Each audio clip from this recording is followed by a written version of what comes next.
either way,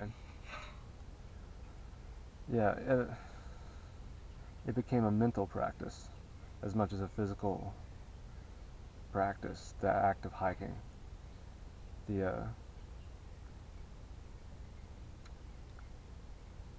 you had a lot of choices to make up here and in here, how you wanted to see yourself, where you wanted to be, the progress you wanted to make, what was actually happening, what you were experiencing. Um, each step became meditative. You almost existed, at least me, you almost existed in a state of, like, I had to place myself in a state of stillness. By the way, my trail name was Zen, whether that was fitting or not. But eventually it all went away, all that suffering that I had been experiencing. But it was a good object lesson. I learned that it's most certainly a part of our experience. One of the reasons we're here as experiencers is to be able to recognize suffering for what it is. It's an experience. And learn how to move past it, to learn how to use it for our benefit, for our personal growth. And when Maine was a proving ground, Maine was a crucible. I have a lot of respect for that place. Most people that do it, they say, I'll never go back to Maine. I had said that at times, but by the time I was through with that state, I would definitely go back. I would check the weather next time to make sure, see what kind of forecast, what kind of outlook I had. But otherwise, amazing. I would love to hike Katahdin in the winter. That would be something else. What else? Let's see. There's a quick recount of my first night hike. 8 miles that became 16. Began at Whitecap Mountain, midway up to the summit. Ended on Chairback Mountain. To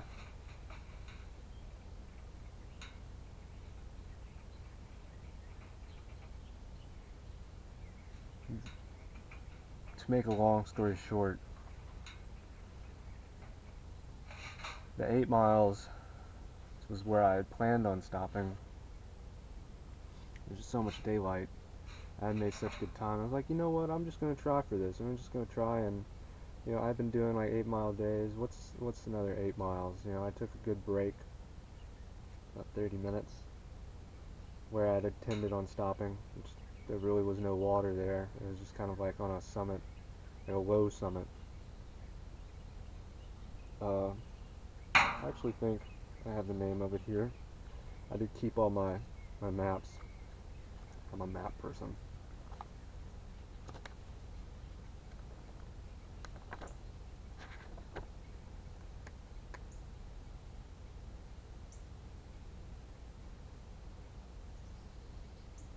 It was in a saddle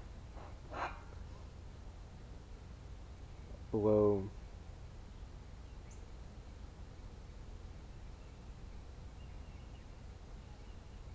Gulf Haggis Mountain. If that means anything to you. But Gulf Haggis, wow, beautiful. Glad I got to hike that day though. That was wonderful. It was a wonderful day. My first major stream crossing, the Pleasant River. I can't remember which branch, the east or west branch. And Chairback, as it's called. It looks like a chair. It's got like 2 summits.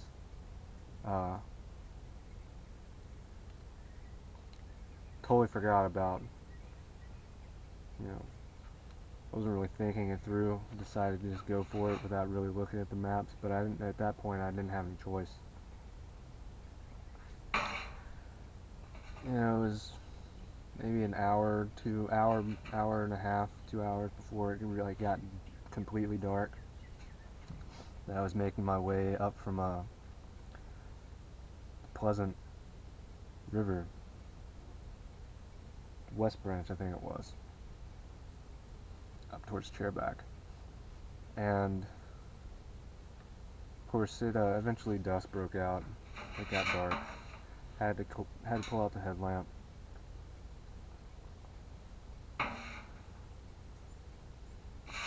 Intermittent mist, fog, light rain, that's why I say mist.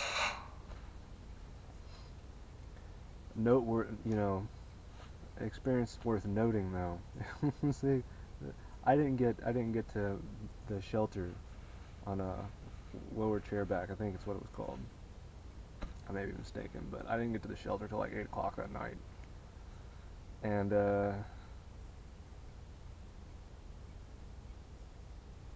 let's see.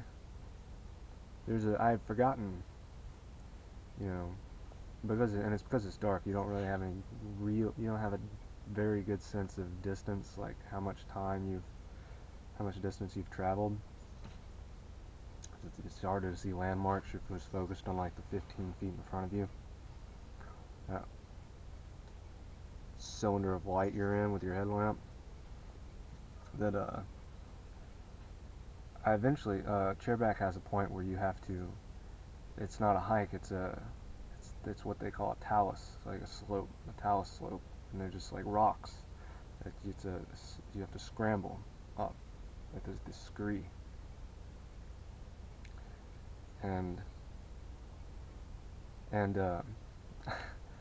had been, I was getting out of trees, and in and out of tree cover, and this mist, and like a light, like a glancing wind was blowing this mist and rain across me like this. And I got to a point where I was at this talus slope where the trail just stopped abruptly and you had to go up. And I was like, I'd forgotten really about it. And I'd just been like walking, just trying to make ground, make time. So I get to this point. It was just the mist and the fog and everything, that my visibility was down to say like 4 feet or so, 5 feet in front of me, not very far. And the rest of it was just a washout. It was like in a little dome of my own light. And I looked out, and there's the side of the hill to my right, and then in front of me was just blackness. I was like, oh my God, I am on the side of this mountain. I'm gonna have to spend the night bivouacked under some rock. Like, I'm lost. This is ridiculous. What a bad idea. And I happened to, turn. I'm just scanning the area with my headlamp, and I look up,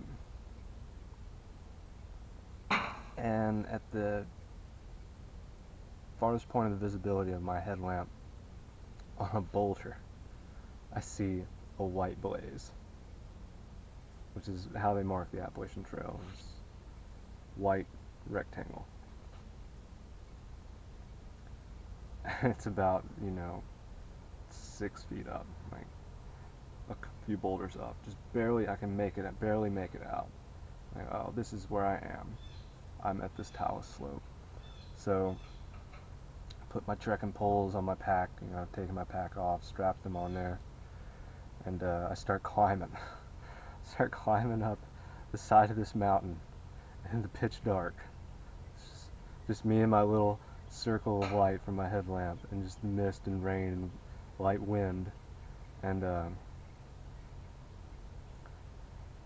I get up to the top of this talus slope, and I'm on the first like hump of chairback, or what I thought was the first hump. I'm pretty sure it wasn't the first hump.